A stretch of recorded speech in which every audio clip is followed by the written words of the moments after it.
Astaghfirullah. Nabi SAW apabila menyebut basmalah, maka Rasul akan mengucapkan Bismikallahumma. Itu ucapan yang pertama dibaca Nabi, Bismikallahumma. Tapi setelah kemudian turun surah An-Nahl, di mana Allah Subhanahu wa taala menceritakan tentang kisah Nabi Sulaiman ketika mengirim surat ke kerajaan Balqis yang ada di Yaman. Ketika itu Nabi Sulaiman mengirim surat lewat burung hudhud supaya disampaikan kepada Ratu Balqis. Lah di antara isi suratnya adalah innahu min Sulaiman wa innahu bismillahirrahmanirrahim. Sesungguhnya surat ini datang dari Sulaiman dan sesungguhnya dia memulai dengan suratnya Bismillahirrahmanirrahim. Ketika turun surah An-Nahl ini, maka ketika itu Nabi SAW merubah dari Bismikallahumma menjadi Bismillahirrahmanirrahim. Dan luar biasanya ikhwatul fillah muliakan Allah Azza wa Jalla, Bismillahirrahmanirrahim ini, kalau kita melihat sejarah Nabi Nuh alaihi salatu wassalam, Nabi Nuh alaihi salatu wassalam ketika diselamatkan Allah Subhanahu wa taala, apa ucapan yang diucapkan Nuh itu? Bismillahi majreha wa mursaha. Itu ucapan Nabi Allah Nuh alaihi salatu wassalam. Artinya Bismillahi majreha wa mursaha, dengan menyebut nama Allah kami berlayar dan kami berlabuh. Ulama mengatakan, lihat bagaimana Nuh alaihi salatu wassalam diselamatkan Allah Subhanahu wa taala dengan kalimat basmalah. Hanya separuh basmalah tetapi bisa menyelamatkan. Kan cuman bismillah saja, tidak ada ar-Rahman ar-Rahim kan. Cuman bismillahi majreha wa mursaha. Majreha ini maksudnya berlayar dan berlabuh gitu maksudnya. Jadi ulama mengatakan, lihat separuh bismillah saja Nuh diselamatkan. Gimana kalau seandainya sempurna bismillahnya? Separuh saja sudah bisa menyelamatkan Nuh dari gelombang yang maha dahsyat itu, yang secara logika harusnya kapal Nuh itu tenggelam.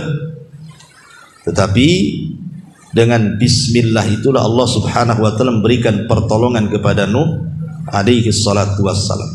Hanya separuh bismillah, tapi lihat keajaibannya. Lah begitu juga dikukuhkannya kerajaan Sulaiman pun karena bismillahirrahmanirrahim tadi. Ketika dia mengirim surat ke Ratu Balqis, dia memulai dengan bismillahirrahmanirrahim, makanya Allah kukuhkan kerajaan. Dari dua perkara ini saja, separuh bismillah bisa menyelamatkan Nabi Nuh dan sempurna bismillah bisa mengokohkan kerajaan Sulaiman. Ini kan luar biasa berarti lafaz bismillah ini, bukan main-main ya. Apalagi lafaz bismillah sendiri dijelaskan oleh para ulama, dia adalah awal ketika Allah Subhanahu wa taala mencatat dengan makhluknya yang bernama qalam di Lauhil Mahfuz. Jadi bismillah itulah ucapan pertama firman Allah Azza wa Jalla yang dicatat oleh qalam kemudian diletakkan di Lauhil Mahfuz. Dan dia juga ucapan pertama yang Allah perintahkan Jibril untuk dibaca Nabi. Ketika Nabi berada di Gua Hira, maka Jibril datang kepada Nabi SAW dan mewahyukan wahyu pertama, Suratul Alaq ayat 1 sampai 5. Apa mulainya? Iqra bismi rabbikal ladzi khalaq, kan gitu. Bacalah bismi rabbik, dengan nama Rabb. Bismi rabbik itu sama dengan bismillah. Jadi bismillah itu awal yang ditulis kolam di Lauhil Mahfuz, dan dia pula awal yang pertama kali Allah perintahkan Jibril untuk membaca kepada Nabi, dan itu pula awal perintah yang diperintahkan Allah kepada Nabi sallallahu alaihi wasallam. Jadi luar biasa ya kalimat bismillahirrahmanirrahim ini. Ma'asyiral muslimin yang dimuliakan Allah Subhanahu wa taala. Makanya setelah kemudian turun surah An-Nahl yang bicara soal bismillahirrahmanirrahim dari surat Nabi Sulaiman An-Nahl ayat 30 itu, maka Nabi SAW apabila menulis surat untuk mengajak raja-raja masuk Islam, seperti menulis surat ke Raja Najasyi, Raja Herakli, Raja Kisra dan begitu seterusnya, maka Nabi SAW akan memulai suratnya dengan bismillah, sebagaimana disebutkan dalam riwayat Abi Hurairah radhiyallahu anhu yang terdapat dalam Sahih Muslim. Jadi ketika Nabi SAW mengirim surat kepada Herakli, pembesar Romawi, maka Rasul memulai suratnya dengan bismillahirrahmanirrahim min Muhammadin Rasulullah ila Herakli adimir Rum. Bismillahirrahmanirrahim, ini surat dari Muhammad sebagai utusan Allah ditujukan kepada Herakli, pembesar Romawi. Semua surat-surat Rasul dimulai dengan bismillah, dan akhirnya menjadi kebiasaan para ulama apabila mereka mengarang sebuah kitab, maka lihat kitab-kitab para ulama mesti diawali dengan bismillah ya, karena demikian tinggi barokah daripada bismillah itu. Kenapa demikian? Ada sebuah hadis yang menarik, orang yang membaca basmalah itu, ikhwan. Kata Nabi SAW dalam sebuah hadis, jadi orang yang membaca basmalah itu, kata Nabi SAW, diriwayatkan dari Abul Malih. Hadis ini dikeluarkan Imam Ahmad dalam musnadnya. Jadi tentang seorang laki-laki yang dibonceng Nabi, seorang laki-laki yang dibonceng Nabi. Kemudian fa'atharat dabatun, tiba-tiba kemudian mungkin tunggangannya ini agak sedikit rewel ya, sehingga akhirnya orang ini tergelincir. Lah ketika tergelincir, tiba-tiba kemudian dia mengatakan ta'isha syaitan, celaka setan. Karena kita tahu bahwa unta itu kan tabiatnya setan gitu ya. Jadi dia secara refleks orang ini mengatakan celaka kau setan gitu ya, karena dia tergelincir dari untanya itu. Maka Nabi SAW mengatakan la taqul ta'isha syaitan, jangan kau katakan celaka setan. Fa innaka idza qulta dzalik, sebab kalau engkau mengucapkan kalimat itu ta'azama hatta yakuna mislal bait, nanti setan besar kepala sampai kepalanya sebesar rumah, kata Nabi. Kemudian kata Nabi SAW, wa yaqul, dan setan akan mengatakan bikuwati, lihat karena kekuatanku, kata setan, dia mengucapkan kalimat itu. Walakin, akan tetapi kata Rasul, kul bismillah, jangan bilang celaka setan, tetapi katakanlah bismillah. Fa innaka idza qulta dzalik tasaghara, kalau engkau mengucapkan kalimat bismillah, setan akan merasa kecil, hatta yakuna misla dzubab, sehingga seolah-olah setan itu seperti seekor lalat. Dari sini kita tahu bahwa di antara keutamaan basmalah apa? Bisa menghinakan syaitan. Makanya kalau antum pamannya kepleset, ya namanya orang jalan kepleset atau kesandung atau nabrak apa gitu ya, jangan kemudian kita mengutuk setan. atau mengutuk, mengumpat-ngumpat bahasa-bahasa lain gitu kan. Karena kalau kita mengumpat-ngumpat bahasa-bahasa buruk, itu setan makin senang tuh. Tetapi katakanlah bismillah. Jadi kalau antum kesandung, bismillah, gitu maksudnya. Supaya setan itu merasa kecil, kata Nabi SAW. Dan harusnya seorang muslim begitu, ikhwan. Harusnya dalam setiap aktivitas itu antum pakai sandal ya baca basmalah, antum pakai baju baca basmalah, antum melepas baju pakai basmalah, ya, antum masuk ke kamar mandi pakai basmalah, dan begitu seterusnya. Ketika makan pakai basmalah, sampai ketika berhubungan pun baca basmalah kan itu. Karena kita tidak tahu, ikhwan, kalau kita tidak baca basmalah, boleh jadi kemudian setan itu akan menyakiti kita. Makanya kenapa kemudian Nabi SAW sampai mengatakan, sitru ma baina a'yunil jin wa awrati bani adam idza dakhala ahadukumul khala an yaqula bismillah. Kata Nabi SAW, penghalang kita dengan jin-jin jahat itu, dengan penghalang aurat kita supaya tidak kelihatan, tidak diperlihatkan, atau setan tidak melihat aurat kita.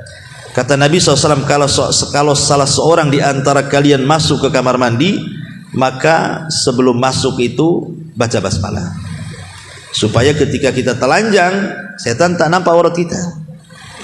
Hadis ini bukan berlaku ketika masuk ke kamar mandi saja, tidak. Ketika antum melepas baju di kamar mau ganti, ya kan, telanjang juga kadang-kadang kan, atau karena mungkin tidak ada orang, antum melepas celana nampak auratnya. Tapi ketika antum melepas baju, melepas celana, baca basmalah, maka setan gak akan melihat kita. Dikhawatirkan kalau seandainya kemudian kita tidak baca basmalah, itu setan akan mengganggu kita masalahnya, ya. Apalagi ketika melakukan jima, hubungan suami istri. Karena Nabi SAW mengatakan apa? Barang siapa yang mengucapkan ketika hendak melakukan hubungan, bismillah Allahumma jannibna syaitan wa jannibis syaitan ma razaqtana. Ya Allah, aku menyebut namamu dan aku berlindung dari syaitan. Ya Allah, jauhkan setan dari diri kami, maksudnya kami dan istri. Kalau istri yang mengatakan, ya istri dan suami kan itu. Dan juga jauhkan apa yang akan kau rizkikan kepada kami. Boleh jadi mungkin istri kita hamil kan gitu, ya. Kalau kita lihat mafhum mukhalafahnya hadis ini, mafhum pemahaman kebalikan bahasanya, mafhum mukhalafah itu berarti orang yang melakukan hubungan dan tidak baca basmalah, berarti setan akan ikut serta di situ dan akan mempengaruhi keturunannya. Makanya banyak anak-anak tuh kalau sudah besar, kadang-kadang orang tuanya ngutuk dasar setan. Mungkin ya, karena ketika dia berhubungan dia memang ada setannya di situ kan. Kan kita lihat dari mafhum hadisnya itu. Ya, boleh jadi mungkin di situ. Ya. Masyarul muslimin yang dimuliakan Allah Subhanahu wa taala, makanya sampai sedetil itu gitu ya keutamaan basmalah itu. Makanya kenapa kemudian Nabi SAW apabila memulai sesuatu, maka Nabi SAW mengajarkan kepada kita untuk senantiasa membaca basmalah.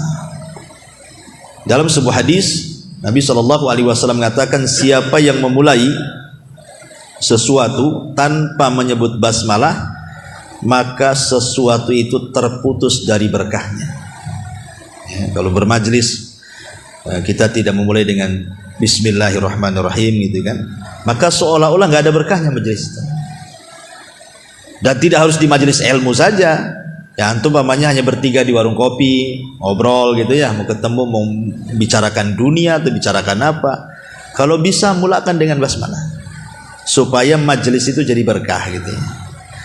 Karena kalau kita perhatikan secara kalimat bismillah itu, kalimat bismillah itu dimulai dari kalimat ba, bismillah. Di situ ada harfu jar, ya, huruf jar dalam bahasa Arab itu.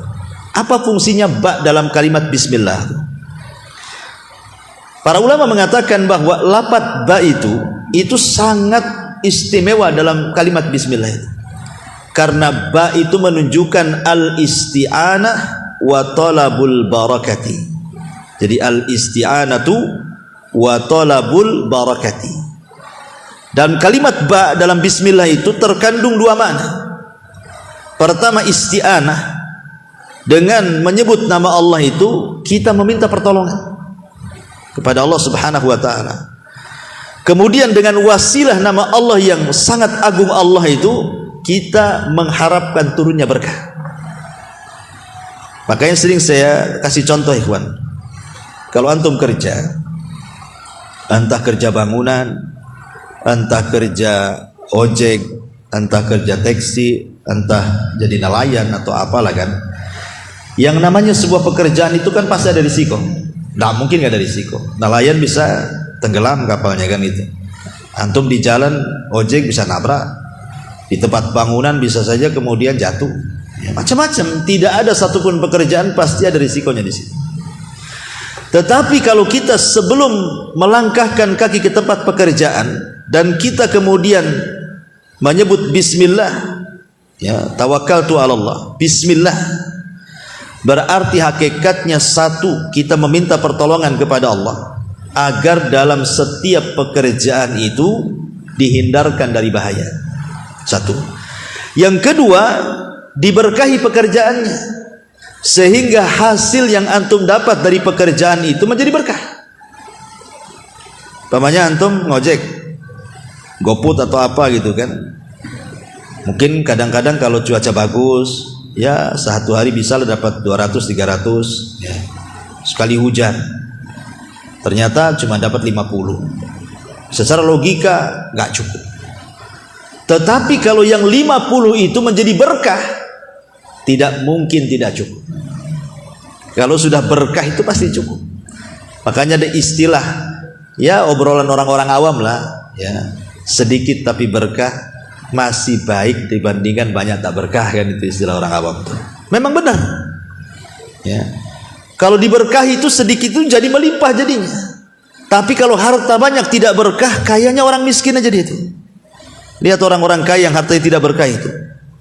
Dia lebih miskin dibandingkan orang miskin. Kenapa? Karena tersiksa dengan kekayaannya. Betapa banyak orang-orang kaya itu yang tidak punya waktu untuk istirahat. Betapa banyak orang-orang kaya itu yang otaknya mikir duit saja. Padahal kalau seandainya tidak kerja itu sudah cukup makan tuh sampai dia mati. Kenapa sampai mati-matian mencari harta? Berarti kan disiksa dengan kekayaannya itu. Seolah-olah dia miskin. Orang miskin aja nggak kayak dia, masih bisa tidur. Orang miskin aja masih bisa berpikir gitu ya. Masih makan enak. Kadang orang kaya makan pun tak enak. Karena semua bermasalah. Makan ini kolesterol, makan itu darah tinggi. Banyak penyakit malah kan itu. Taib, ini asar daripada berkah itu sendiri. Masyaallah muslimin yang dimuliakan Allah Azza wa Jalla, kita kupas secara sempurna kalimat bismillahirrahmanirrahim. Ya. Kalimat bismillahirrahmanirrahim ini saya katakan kalimat yang ajaib, ikhwan. Karena Allah Subhanahu wa taala, kalau kita bicara soal tauhid asma dan sifatnya, kalau antum belajar tauhid asma dan sifat itu, nama Allah itu kan ada dua macam. Ada namanya Ismul Jalalah, ada namanya Ismul Jamalah. Apa artinya? Ismul Jalalah itu maksudnya menunjukkan keagungan Allah, kebesaran Allah, kemahakuasaan Allah. Pokoknya kalau dengar Jalalah itu kita takut jadinya. Allah itu agung, Allah itu besar, Allah itu segala sesuatu maha mampu. Itu namanya Jalalah. Ya. Tetapi ada yang kedua namanya Ismul Jamalah. Jamalah itu diambil dari kata Jamal, indah. Kalau kita dengarnya itu enak gitu ya. Kalau disebut Jalalah takut kita rasanya. Tapi kalau disebut Jamalah sedap kita rasanya. Lah dalam kalimat bismillahirrahmanirrahim di situ terdapat dua nama ini. Luar biasanya Allah menyebut Ismul Jalalah satu, tetapi Allah menyebut Ismul Jamalah dua. Bismillahirrahmanirrahim. Di situ ada kalimat Allah. Allah masuk dalam kategori Ismu Jalalah. Ismu Jalalah itu apa tadi? Menunjukkan keagungan, kebesaran Allah. Karena Allah itu menunjukkan uluhiyah, bahwa kita tidak boleh menyembah kecuali kepada Allah. Karena arti Allah itu dari ma'luh, ma'bud, yang disembah. Berarti melahirkan rasa takut pada kita, bahwa kita harus menghambakan diri kepada Allah. Kemudian Ar-Rahman Ar-Rahim, dua di situ. Ar-Rahman Ar-Rahim, itulah namanya Ismul Jamalah, nama Allah yang menunjukkan kelembutan. Karena Rahman dan Rahim itu terkandung sifat rahmat, kasih sayang. Lembut kan kasih sayang itu. Apa faedahnya? Kenapa Allah Subhanahu wa taala dalam kalimat Bismillahirrahmanirrahim menyebut Ismul Jalalah satu, tapi menyebut Ismul Jamalah dua? Dari sini ada hadis Nabi sallallahu alaihi wasallam, dari hadis Abi Hurairah radhiyallahu an. Apa kata Nabi SAW? Inna rahmati sabaqat ghadabi. Sesungguhnya rahmatku mendahului kemurkaanku. Itu faedahnya di sini. Ya. Jadi dalam kalimat Bismillahirrahmanirrahim itu, ketika kemudian Allah menyebut kalimat Ismul Jalalah satu Allah, dan ketika kemudian Allah menyebut Ismul Jamalah dua Ar-Rahman Ar-Rahim, menunjukkan apa? Kelembutan Allah itu lebih dibandingkan murkanya. Kasih sayang Allah kepada kita itu berlebih dibandingkan kemurkaannya. Makanya kita lihat ketika kita membahas pintu-pintu sorga dan pintu-pintu neraka, kenapa pintu sorga dilebihkan satu? Pintu neraka 7, pintu sorga 8 kan? Kenapa pintu sorga dilebihkan satu? Supaya menunjukkan bahwa kasih sayang Allah itu lebih luas dibandingkan murkanya. Sama dengan Bismillahirrahmanirrahim juga. Ya. Ketika kemudian Ismul Jalalah cuma satu, Ismul Jamalah dua, Allah ingin memberitahu kepada kita bahwa kasih sayang Allah kepada kita itu jauh lebih luas dibandingkan murkanya Allah kepada kita. Begini ikhwan, sebagai manusia, saya, antum, atau siapapun pasti pernah salah, pasti pernah maksiat, pasti pernah melakukan dosa. Ini tiga perkara ini pasti kita lakukan setiap hari. Salah, khilaf, gitu ya. Kemudian melakukan dosa atau maksiat. Tetapi walaupun demikian, dengan Rahman dan Rahimnya Allah, walaupun kita tetap bermaksiat kepada Allah Azza wa Jal, tetapi kita tetap mengucapkan Bismillahirrahmanirrahim. Walaupun kita tetap di atas kemaksiatan, melakukan dosa dan melakukan kekhilafan, jangan pernah meninggalkan kalimat Bismillahirrahmanirrahim. Kenapa? Karena kalimat Rahman dan Rahim itu menunjukkan apa? Allah itu Ghafur, Maha Pengampun. Allah itu Rahim, Maha Penyayang. Dan Allah itu Maha Mencukupi. Jadi walaupun antum maksiat, walaupun antum berbuat salah, walaupun antum ini khilaf, tetapi Allah masih memberikan kesempatan ampunannya, masih memberikan kesempatan kasih sayangnya, masih memberikan rizkinya pula kepada kita. Indahnya Allah, itulah kalimat Ar-Rahman Ar-Rahim itu. Jadi murkanya Allah itu lebih sedikit dibandingkan kasih sayangnya. Ketika antum berbuat dosa, otomatis mengundang murka kan? Antum maksiat mengundang murka, antum melakukan kesalahan mengundang murka. Tetapi karena kemurkaan Allah itu lebih sedikit dibandingkan rahmatnya, tetap Allah masih berikan kesempatan tobatnya, istighfarnya. Kenapa? Karena Allah itu masih mengampuni, masih merahmati, dan masih memberikan kecukupan kepada kita. Itulah makna Ar-Rahman Ar-Rahim. Jadi indah sekali sebenarnya mana ini. Ya, jadi kita ada kesempatan untuk bertobat kepada Allah Subhanahu wa taala walaupun kita melakukan dosa. Karena kasih sayang Allah itu melebihi kasih sayang siapapun dari orang yang sayang dengan kita. Makanya Hasan Al-Basri kalau tidak salah, dia pernah mengatakan, kalau nanti di akhirat aku suruh memilih, apakah yang mengadiliku itu ibuku ataukah yang mengadiliku Allah, maka aku lebih memilih Allah yang mengadiliku. Padahal sudah jelas kalau seandainya orang tua yang mengadili kita, pasti dia akan condong untuk menyelamatkan kita kan. Nah mungkin orang tua kita memasukkan kita ke neraka. Pasti orang tua kita kalau bisa masuk surga lah, karena sayangnya orang tua kepada kita. Tapi kata Hasan Al-Basri, aku lebih suka yang mengadiliku Allah dibandingkan ibuku. Kenapa? Karena kasih sayang Allah jauh lebih banyak dibandingkan kasih sayang ibuku kepadaku.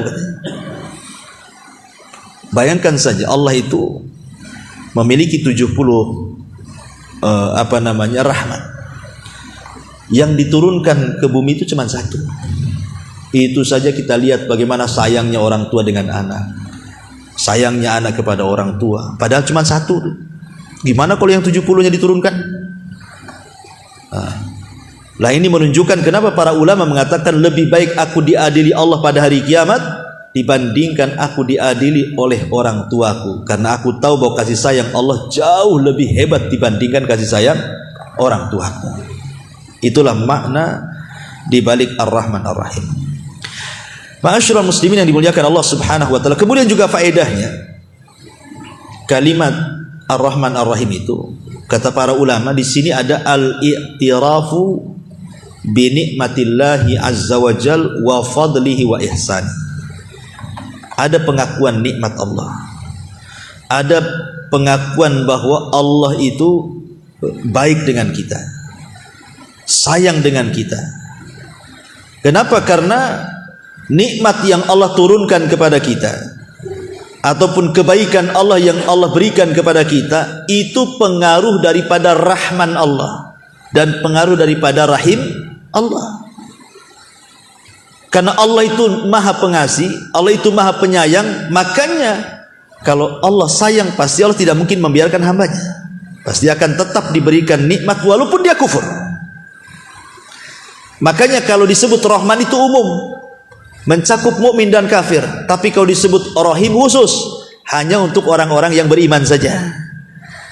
Ya. Kenapa orang kafir itu mereka bermaksiat tapi masih tetap aja dikasih kesehatan, dikasih makan, dikasih rizki, dikasih pekerjaan, bahkan lebih kaya dibandingkan orang Islam?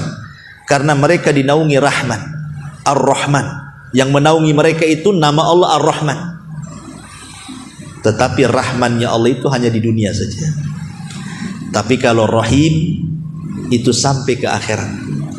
Makanya Ar-Rahim itu hanya diberikan kepada orang-orang yang beriman. Kalau Ar-Rahman ini umum, mukmin dan kafirnya masuk di situ. Ini juga di antara faedahnya. Kemudian juga di antara faedahnya adalah al-jam'u bainat tarhibi wa targhib.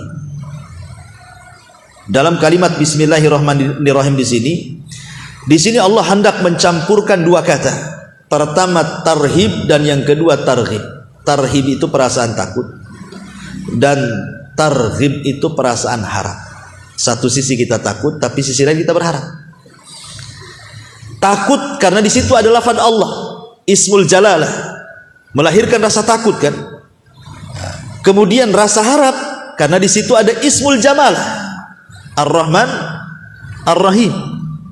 Dan takut harap itu adalah dua sayapnya seorang mukmin. Karena itu adalah rukun ibadah hati. Rukun ibadah hati berapa? 3. Cinta, takut, harap. Kan itu ya. Lah takut dan harap itulah sayap kita. Sementara kecintaan itu di tengah di dada kita. Kita harus cinta kepada Allah, kita harus takut kepada Allah, kita harus berharap kepada Allah. Supaya seimbang hidupnya. Karena kalau tidak seimbang, orang itu dipenuhi rasa takut aja, nanti putus asa. Takut dosa, takut dosa, takut dosa, masuk neraka, masuk neraka, masuk neraka. Stres akhirnya, putus asa. Tapi kalau harap saja, nggak apa-apa maksiat, kan Allah Maha Pengampun, nanti juga masuk surga. Itu harap. Akhirnya meremehkan ibadah. Ya.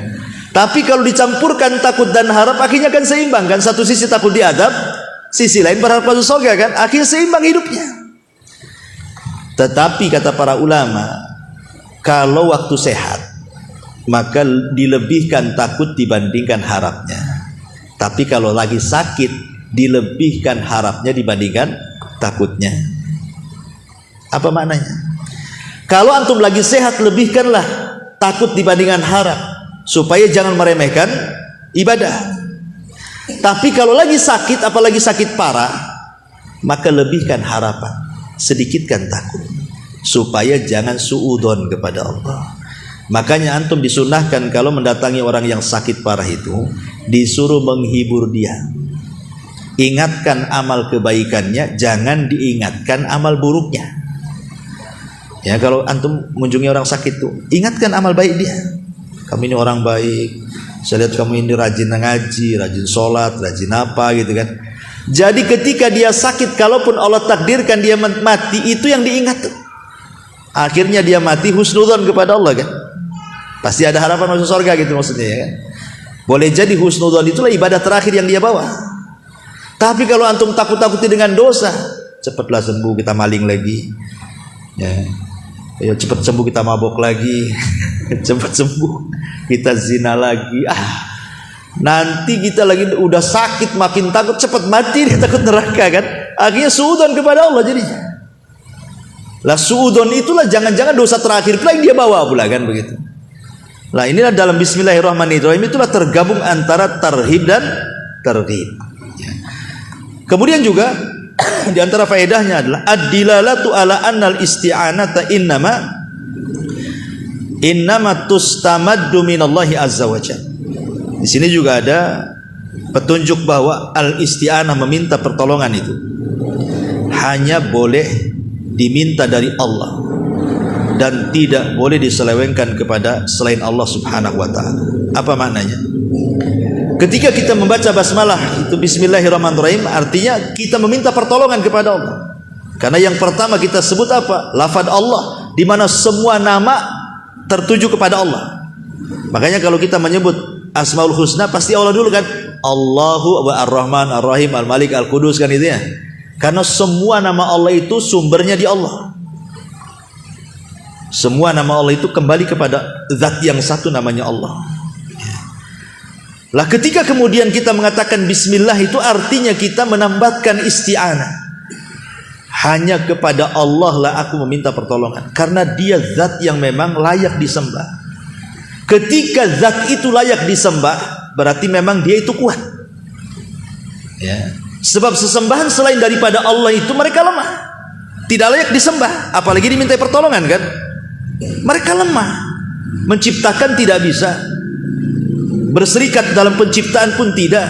Kalaupun diambil sesuatu barang mereka oleh lalat tidak bisa diambil lagi. Lemah. Macam mana makhluk yang lemah kita minta pertolongan? Ya kita minta pertolongan ke makhluk yang kuat lah. Dia yang menciptakan, dia yang ngasih rizki, dia yang mengatur, dia yang menguasai. Itulah pantas kita meminta pertolongan kepada dia. Makanya kita katakan bismillah itu artinya kita meminta pertolongan kepada Allah. Supaya apa? Supaya setiap aktivitas kita itu Allah ikut campur di dalam. Kalau antum bekerja, sebelum bekerja baca basmalah itu supaya Allah ikut campur dalam pekerjaan antum. Jadi kalau seandainya Allah takdirkan ada masalah dalam pekerjaan, sesulit apapun masalah, kalau ikut campur di situ pasti akan diurai itu. Kalau Allah ikut campur di situ. Tapi sekecil apapun masalah, kalau Allah tidak ikut campur, mana bisa diuraikan? Karena masalah itu datang dari Allah masalah. Itulah fungsinya baca basmalah. Ya. Kemudian juga di antara faedahnya adalah izharu mukhalafatil musyrikin. Dengan membaca basmalah itu sebenarnya hakikatnya kita sedang menyelisihi orang-orang musyrik. Karena dulu orang-orang musyrik itu yang mereka sebut siapa? Lata, Uzza, Manat, demi Lata, demi Uzza, demi Manat kan. Maka Islam mengajarkan jangan menyebut-nyebut berhala, tapi menyebutlah kalimat Allah. Berarti ketika kita mengatakan bismillah hakikatnya menyelisihi semua orang musyrik. Ketika mereka menyebut nama berhala mereka, kita menyebut zat yang menciptakan berhala itu, Allah subhanahu wa ta'ala. Kemudian juga di sini ada bantahan kepada orang-orang Qadariyah. Karena orang-orang Qadariyah itu salah satu pemahamannya adalah bahwa seorang hamba itu bisa menciptakan sendiri perbuatannya. Seorang hamba itu bisa menciptakan perbuatannya. Lah kalau memang seorang hamba bisa menciptakan sendiri perbuatannya, lalu apa gunanya bismillah? Justru bismillah itu kita meminta pertolongan kepada Allah, karena tidak ada yang menciptakan perbuatan kecuali Allah. Karena orang-orang Qadari itu kan menganggap kalau yang baik datang dari Allah, kalau yang buruk itu ciptaan dia sendiri, Allah tidak tahu. Ya, karena tidak mungkin keburukan dinasabkan kepada Allah. Kalimat ini sebenarnya kalau sering saya katakan yang baik datang dari Allah, yang buruk datang dari kita. Maksudnya kalau itu pilihan kita, bukan kita yang menciptakan, ya benar saja. Tapi kalau keburukan kita yang menciptakan, Allah tidak tahu, itu Qadariyah namanya.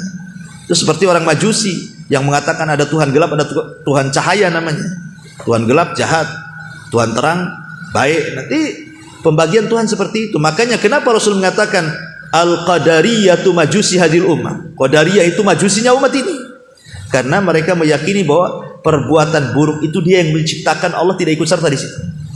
Nah, ini kan tidak. Semua baik dan buruk itu datang dari Allah. Allah yang menciptakannya. Cuman Allah hanya perintahkan yang baik dan Allah tidak perintahkan yang buruk. Tapi dua-duanya Allah yang ciptakan. Bukan kita yang menciptakan. Ya, ini juga diantara faedahnya. Termasuk juga kata para ulama bahwa menyebut basmalah ini adalah sababun li husulil khairi wal barakah. Sebab terbesar mendapatkan kebaikan dan juga keberkahan. Termasuk juga sebab bisa menyelamatkan dari hal-hal yang ditakutkan seperti syaitan dan yang semacamnya. Ini diantara faedah secara umum lafaz basmalah. Baik, kita masuk, kapan kita ucapkan basmalah ini? Di tempat apa saja kita mengucapkan basmalah ini? Pertama, kita mengucapkan basmalah itu ketika kita naik kendaraan. Antum dari rumah ke sini kan naik motor, ya, atau yang naik mobil atau naik gojek, ya. Maka ketika antum naik kendaraan itulah baca basmalah. Karena Allah mengatakan dalam surah Hud ayat 41, wa qala rkabu fiha bismillahi majreha wa mursaha inna rabbi laghafurur rahim. Dan Nuh berkata, naiklah kamu sekalian ke dalamnya dengan menyebut nama Allah. Ketika kita naik di kendaraan, maka kita baca bismillah atau bismillahirrahmanirrahim. Insyaallah antum akan selamat sampai di sini. Sebagaimana Nuh diselamatkan dengan gelombang, maka Allah akan menyelamatkan antum sampai di sini. Gak akan celaka, gak akan jatuh, gak akan apa. Yakin, Nuh saja separuh bismillah bisa menyelamatkan perahu dari ombak, kan itu ya, separuh tuh. Kalau antum baca bismillahirrahmanirrahim, antum naik, berarti sempurna tuh. Ya, antum harus yakin antum selamat sampai di sini. Nuh saja diselamatkan dengan gelombang yang besar, antum udah pakai gelombang. Ya, yang ada gelombang pesawat telepon. Itu enggak masalah kalau gitu. Intinya bahwa ini yang pertama saat naik kendaraan. Yang kedua, ya tadi saat menulis surat. Kan sekarang nggak zaman disuratkan. Nah, sekarang udah pakai WA. Ya, ketika antum nulis WA lah. Karena kalau dulu kan pakai surat kantor pos ya. Nah, sekarang udah perlu lah. Berarti suratnya sudah masuk di handphone antum. Kalau antum mau ngirim risalah ke teman antum, maka sebisa mungkin sebelum hajat antum disampaikan kepada orang itu, mulailah dengan bismillah, baru antum ngomong apa di situ. Ya, karena itu kebiasaan Rasul. Apabila mengirim-ngirim surat ke raja-raja itu, maka Nabi SAW membaca basmalah dengan harapan apa? Dengan harapan surat itu menjadi berkah bagi mereka. Karena buktinya banyak yang tertarik masuk Islam kan. Sekelas Herakli saja, kalau bukan karena takut jabatannya hilang, dia sudah berjanji, kalau Muhammad ada di depanku, ku cium untuk kakinya. Dia yakin. Tapi ketika nengok menteri-menterinya ngamuk-ngamuk kan itu ya, gak jadi dia masuk Islam. Herakli itu. Nah, tapi lihat Najasyi masuk Islam. Ya, Najasyi masuk Islam. Padahal masyarakatnya nggak ada yang masuk Islam, rajanya pula dia masuk Islam. Makanya ketika mati Rasul mensalat gaibkan, dan itu salat gaib pertama dalam Islam. Ketika Najasyi meninggal kan nggak ada orang nyalati di Ethiopia, ya terpaksa Rasul menyalat gaibkan di Madinah. Masuk Islam tuh, gara-gara sepucuk surat itu. Ya, kemudian Raja Muqawqis Mesir, memang dia tidak masuk Islam, tapi dia menghargai surat itu sehingga memberikan hadiah dua wanita. Pertama Sirin, yang kedua Maria Kibtiyah kan itu ya. Sirin diberikan kepada juru bicaranya Rasul Hasan bin Thabit, dan Maria digauli Nabi dan punya anak Ibrahim. Jadi Sesuatu yang dimulai dengan bismillah itu akan bawa kebaikan. Jadi kalau antum ngirim surat lewat WA, SMS, ya, kemudian antum yakin ketika antum harus yakin. Jadi basmalah bukan hanya sekedar tulisan, tidak. Jadi ketika antum ngetik bismillah itu antum yakin bahwa mudah-mudahan dengan menyebut nama Allah ketika saya ngomong di SMS ke dia itu, saya bertawasul dengan nama Allah itu, mudah-mudahan SMS-nya sampai dan membawa kebaikan. Pokoknya itu menasihati orang, ya. Antum yakin baca basmalah itu, bukan hanya ditulis saja. Harus ada niat juga ketika membaca, karena kita sedang bertawasul dengan nama Allah di situ, supaya SMS-nya ada kebaikan. Kemudian juga yang ketiga, saat melepas buruan, ya, bagi yang berburu, karena sebenarnya memelihara anjing itu bahaya. Nabi SAW mengatakan siapa yang memelihara anjing maka setiap satu hari pahalanya 1 qirot dikurangi. Kata Nabi, siapa yang memelihara anjing setiap hari pahala antum 1 gunung Uhud hilang. Kecuali kata Rasul, anjing untuk berburu, anjing untuk menjaga kebun, dan anjing untuk menjaga ternak. Nah, ini 3 anjing ini boleh, tidak akan mengurangi pahala. Ya, tapi kalau yang dimaksud anjing-anjing kayak antum melihara kucing senang-senang aja, karena ada anjing itu yang lucu-lucu tuh, lebih lucu pula dari kucing kadang-kadang. Ya, maka jangan. Karena itu akan mengurangi pahala kita setiap 1 hari itu 1 qirot. Bahaya, ya. Nah, tetapi untuk anjing berburu boleh. Dan ketika kita melepaskan anjing itu berburu, baca basmalah supaya apa? Supaya ketika dia menggigit buruannya, Allah takdirkan mati pula, maka sudah halal bangkainya. Ya, karena kita melepaskannya baca basmalah. Dengan catatan tidak ada anjing lain yang menyerang. Ya. Kalau kita kirim anjing kita, ada pula anjing liar ikut, ya itu namanya syubhat, tidak boleh dimakan. Karena yang dikhawatirkan yang membunuh bukan anjing kita, anjing liar pula kan. Nah, itu namanya masuk ke syubhat tuh. Atau ketika diburu sama anjing kita, nyemplung pula lah buruannya ke sungai. Kita tidak tahu yang membunuh itu kurang oksigen di sungai atau anjing kita. Nah, itu nanti masuk ke syubhat, itu ada babnya lagi kan. Maksudnya yang normal-normal aja lah, umpamanya pas diterkam mati, halal. Karena ketika melepas baca basmalah, ya. Tetapi dengan syarat anjing terlatih. Kalau nggak terlatih tidak boleh. Apa maksud terlatih? Berdiri, berdiri, duduk, duduk, lari, lari, terkam, terkam. Ini duduk, berdiri, berdiri, duduk, diam, lari. Apa ini anjing bego? Anjing ini nggak halal buruannya. Itu nggak terlatih. Anjing bego nggak boleh. Ya, memang syaratnya harus terlatih. Ya. Karena kalau terlatih itu dia tidak akan makan buruannya. Dia hanya untuk tahu ini untuk majikannya. Tapi kalau kemudian diburu dimakan pula sama dia, berarti bego anjing ini, nggak paham itu punya tuannya. Itu haram, tidak boleh. Belum terlatih. Ya.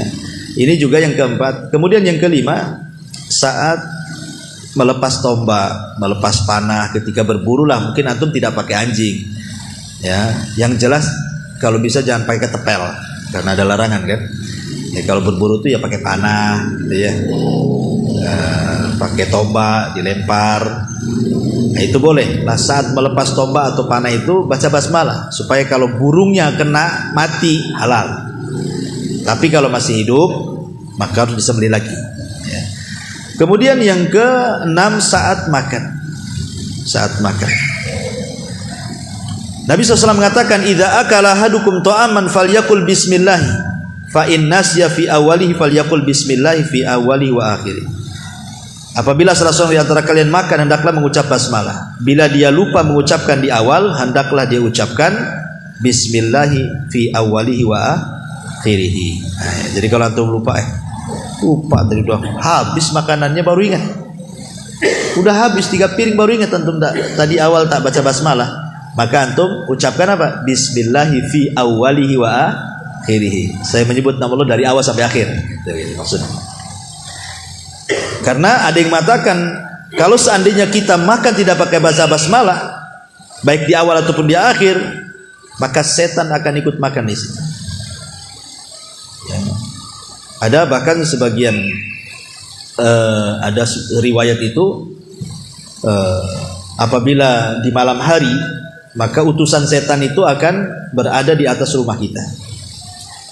Apabila yang masuk rumah itu baca basmalah, dan ketika dia makan baca basmalah, maka setan akan mengatakan ke kawan-kawannya, di rumah ini nggak ada hotel, di rumah ini nggak ada makanan kalian, pergi kalian.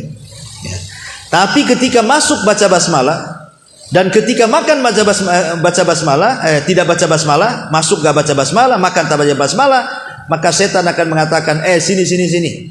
Nah, ini ada hotel untuk kalian, makanan banyak di sini. Nah, kan berarti kan setan ikut serta di situ. Setan ikut serta di situ. Naudzubillah. Kita tidak tahu.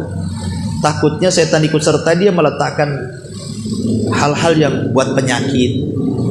Ya, kita tidak tahu kan, kalau setan ikut campur makan minum kan, entah dia letak-letakan apa di situ kan, namanya kita nggak nampak dia. Entah naruh bakteri, naruh apa, akhirnya kita makan sakit kita jadinya. Nah, kita tidak tahu. Ya, makanya ada satu kisah menarik. Jadi ada seorang syekh bercerita. Ini kejadiannya di Kanada. Seorang syekh itu bercerita. Ikhwan, kalau antum, jadi ada seorang profesor muslim. Dia ingin meneliti minuman. Jadi setiap minuman dibawa ke lab. Jadi sediakan 2 gelas minuman air putih itu. Ya. Kemudian satu minuman antum puji. Antum keluarkan kalimat-kalimat indah. Ya. Aku sayang, I love you, apalah gitu. Pokoknya yang indah-indah lah ke minuman itu. Ucapan-ucapan yang bagus-bagus. Kemudian satu gelas antum caci maki. Ya. Antum caci maki saja. Itu. Keluarkan kata-kata binatang tuh di situ. Kan di satu gelas tuh. Diteliti, ikhwan. Subhanallah. Rupanya minuman itu kalau diucapkan kalimat-kalimat indah, itu bisa memadatkan molekul dan menjadi detox, menjadi obat. Dan sebaliknya, ketika kemudian minuman itu dicaci, dimaki minuman itu, maka minuman itu akan mengandung bakteri-bakteri penyakit katanya. Itu di lab. Ya. Akhirnya kemudian nggak yakin orang-orang tuh dengan penemuan profesor ini.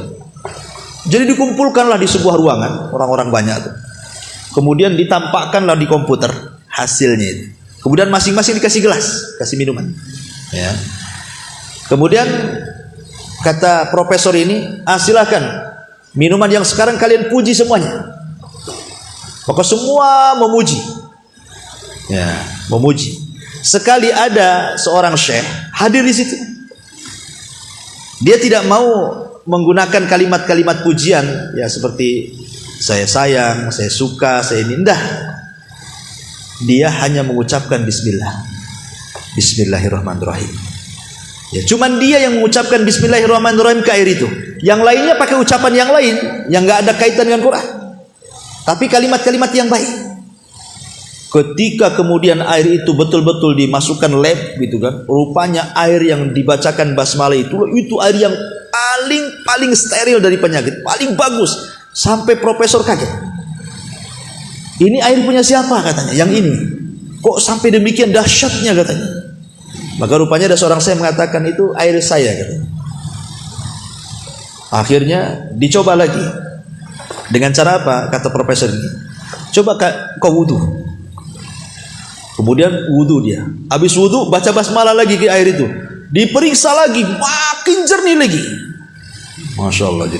Jadi semakin kita bersih, ya, semakin ucapan kita baik. Apalagi itu yang dibacakan ayat Quran, ya, entah surah Fatihah, entah surah apa gitu kan. Maka makanan dan minuman yang kita konsumsi itu jadi sehat. Gitu maksudnya, kesimpulannya. Ya, kesimpulan seperti itu. Ya, makanya kalau antum, apa salahnya lah antum kalau minum itu bismillah sambil tiup, bismillah, minum. Itu kan gak sulit kan gitu.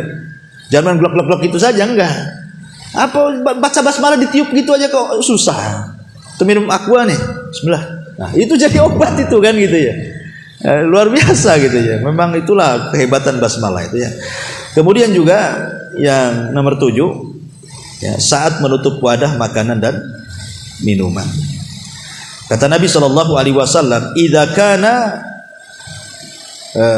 kana junhul laili fakufu sibyanakum fa inna syayatina tantashiru hina idin fa idza dhahaba sa'atun minal laili fakhalluhum wa aghliqul abwaba wadhkuru ismallah fa inna syaitan la yaftah baban mughlaqa wa auqu kirabakum wadhkuru ismallah wa hammiru aniyatakum wadhkuru ismallah walau an ta'radu 'alaiha syai'an wa atfi'u masabihakum, kata Rasul.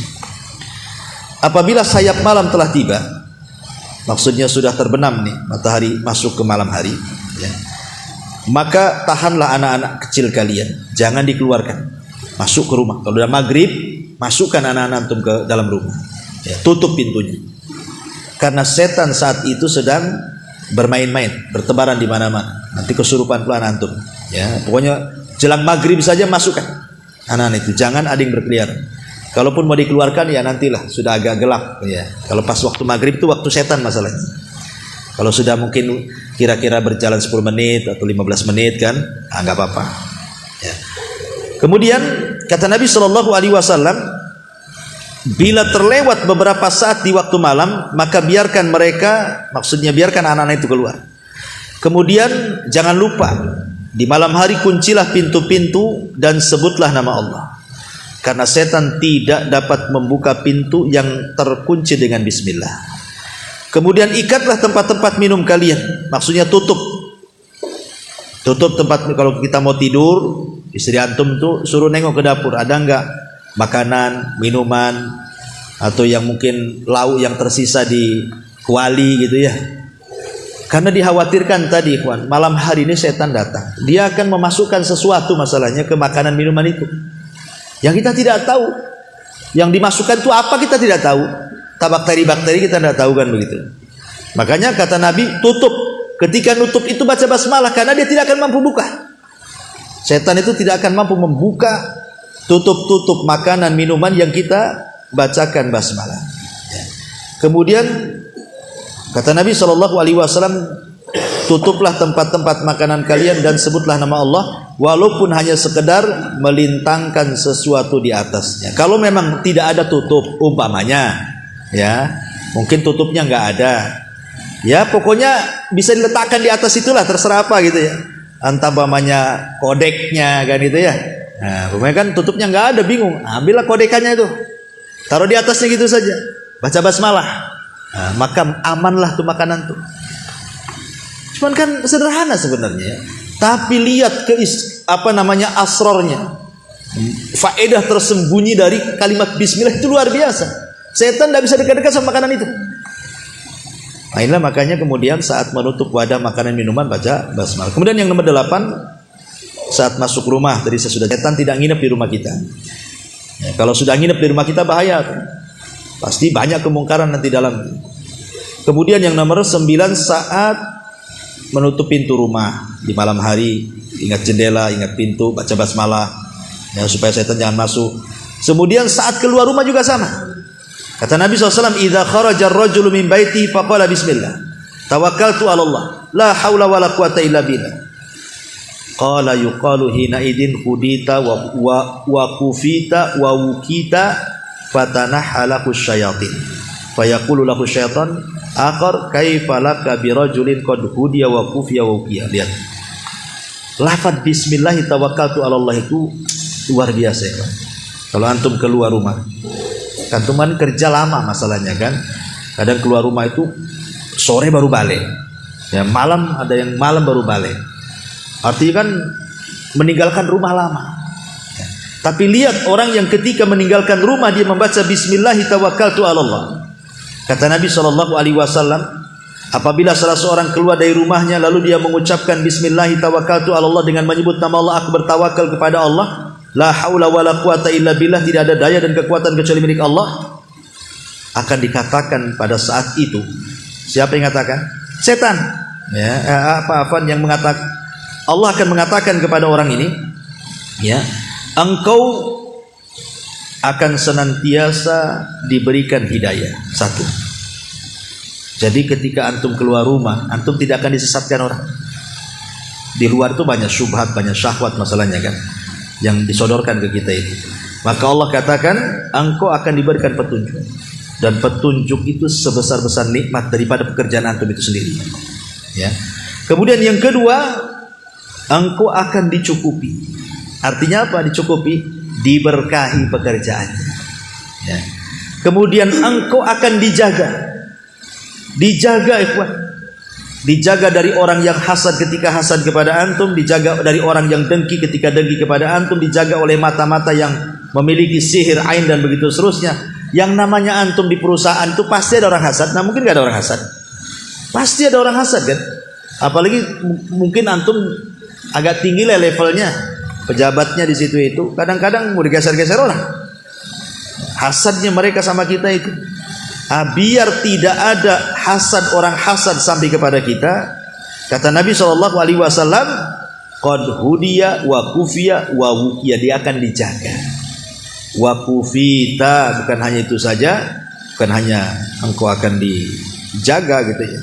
Ya, setan pun fatanah ala syaitan. Setan tidak mungkin dekat-dekat sama antum. Enggak akan dekat-dekat. Coba bayangkan 4 keutamaan. Dan setan yang lainnya akan mengatakan, macam mana engkau dapat menyesatkan orang ini sementara orang ini sudah diberikan hidayah, sudah dicukupi, sudah dijaga, macam mana pula mau menggoda dia? Jadi kalau antum keluar dari rumah pulang pun aman. Antum tidak khawatir keluarga yang ditinggalkan.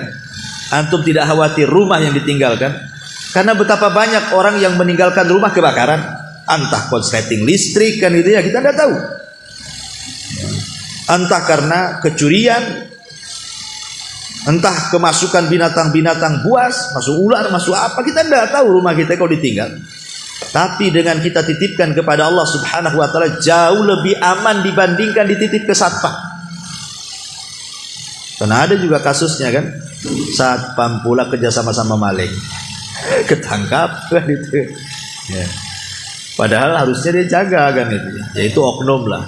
Banyak satpam yang baik juga kan itu. Nah, ini juga yang nomor 10, yang nomor 11 saat meruqyah jelas ya. Sebelum meruqyah harus baca basmalah dulu.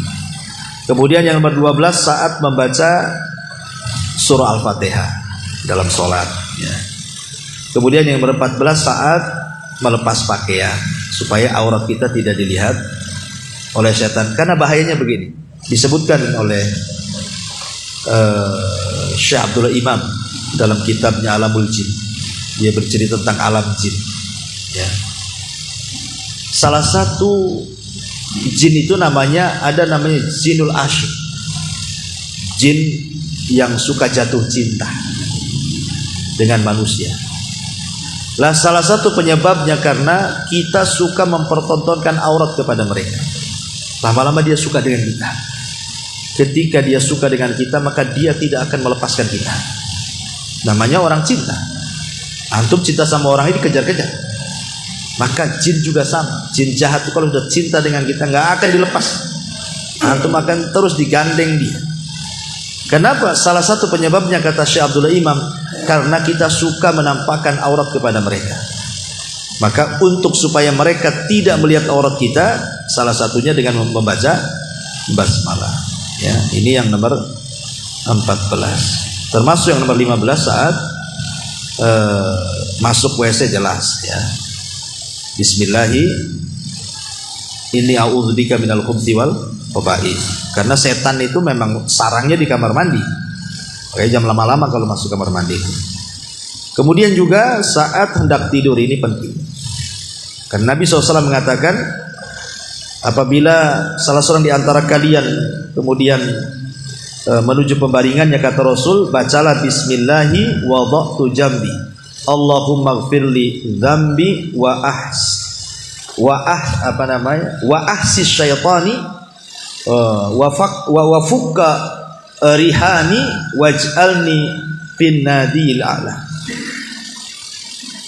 Ya Allah, aku rebahkan punggungku. Ya Allah, ampunilah dosa-dosaku. Ya Allah, hinakanlah setan untukku. Lepaskanlah tanggunganku dan jadikan aku di dalam kelompok orang-orang yang paling atas. Ya, kalau memang gak hafal ya bismillah saja kan, itu ya sudah cukup ya. Kemudian yang nomor 17 saat masuk dan keluar masjid. Antum masuk masjid baca basmalah, keluar juga baca basmalah. Kemudian yang nomor 18 saat membaca Al-Quran, kecuali surah saat membaca Quran setelah basmalah baru ta'awud, kecuali surah At-Taubah. Maka surah At-Taubah tidak dianjurkan membaca basmalah. Kenapa? Karena isi At-Taubah itu sedang menghinakan orang musyrik dan orang munafik. Makanya tidak layak dibaca basmalah di sini. Ada yang mengatakan karena surah At-Taubah itu bagian daripada surah Al-Anfal. Ya, makanya disebut surah Al-Baro'ah. Tidak dianjurkan baca basmalah. Kemudian yang nomor 19 saat hendak melakukan hubungan suami istri. Tadi sudah saya jelaskan. Kemudian juga yang nomor 20 saat memasukkan mayat ke dalam kubur. Bismillahi wa ala millati Rasulillah. Antum kalau masuk ke liang lahat, ya, dan antum orang yang menguburkannya, maka bacalah bismillahi wa ala sunnati Rasulillah.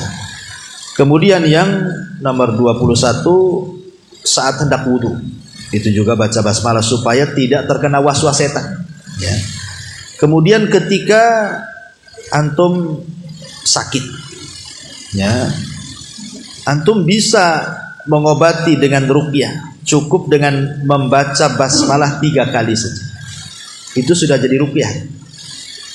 Namanya antum sakit kepala, biar sakitnya itu tidak membahayakan, ya, antum cukup baca bismillah 3 kali, membaca bismillah 3 kali, kemudian antum baca a'udzubillah wa qudratihi min syarri ma ajri wa uhadir sebanyak 7 kali, usap ke tempat sakit, maka itu sudah bisa menjadi obat, ya. Kemudian juga yang selanjutnya ketika zikir pagi petang, itu jelas, ya, pakai baca basmalah kan, bismillahilladzi la yadurru ma'asmihi syai'un fil ardi wala fis sama wa huwa samiul alim 3 kali, pagi atau sore, atau ketika antum singgah di sebuah tempat yang menakutkan, ya, umpamanya antum lewat gelap, kok bulu kuduk merinding, ya, takut setan itu bukan syirik, ikhwan, tidak. Kalau antum takut setan enggak syirik. Kenapa? Karena setan itu musuh. Antum takut sama musuh enggak syirik. Umpamanya antum diancam preman, awas lo ketemu, kubunuh kamu. Takut akhirnya kita kan. Lah, sama kita lewat kemudian setan nakut-nakuti kita, kemudian kita takut sama setan itu tidak ada masalah. Tabiat manusia memang takut. Karena setan musuh masalah. Yang jadi masalah itu bukan takutnya sama setan. Setelah takutnya apa yang antum lakukan? Kalau antum kemudian melakukan hal-hal yang diharamkan, jadi haram. Atau melakukan hal-hal yang berbau syirik, ya jadi syirik. Karena takut-takutnya antum datangkan dukun ke rumah untuk meruqyah, nah, jadi syirik, ya. Atau antum melakukan hal-hal yang bukan sebab, tapi antum jadikan sebab. Antum ambil garam banyak-banyak dilempar, ngapain antum melempar-lempar garam? Setan gak takut sama garam, nah, jadi haram kan, nah, mubazir kan. Nah, tapi kalau antum ketika takut cukup baca bismillah, kata Rasulullah. Apa kata Rasulullah? Ucapkan bismillah, kemudian wala tubali, jangan dipedulikan, kata Rasulullah. Jadi kalau antum takut jangan peduli, bismillah, bismillah, bismillah. Itu aja gitu. Nanti setannya akan kecil dia, lama-lama setannya akan kabur. Ya, dan antum harus yakin bismillah itu bisa mengecilkan setan seperti lalat. Tapi kalau antum nggak yakin, ya, karena sesuatu harus dilakukan dengan yakin. Harus dilakukan dengan yakin. Jadi ada amalan namanya amalan lisan, baca bismillah. Ada namanya amalan al-janan, al-jinan, artinya amalan hati. Hati kita yakin bahwa lafaz itu bisa mengalahkan mereka. Karena yang kita sebut itu nama Allah, Ismul Jalalah, ya, nama yang agung yang semua tunduk di bawahnya.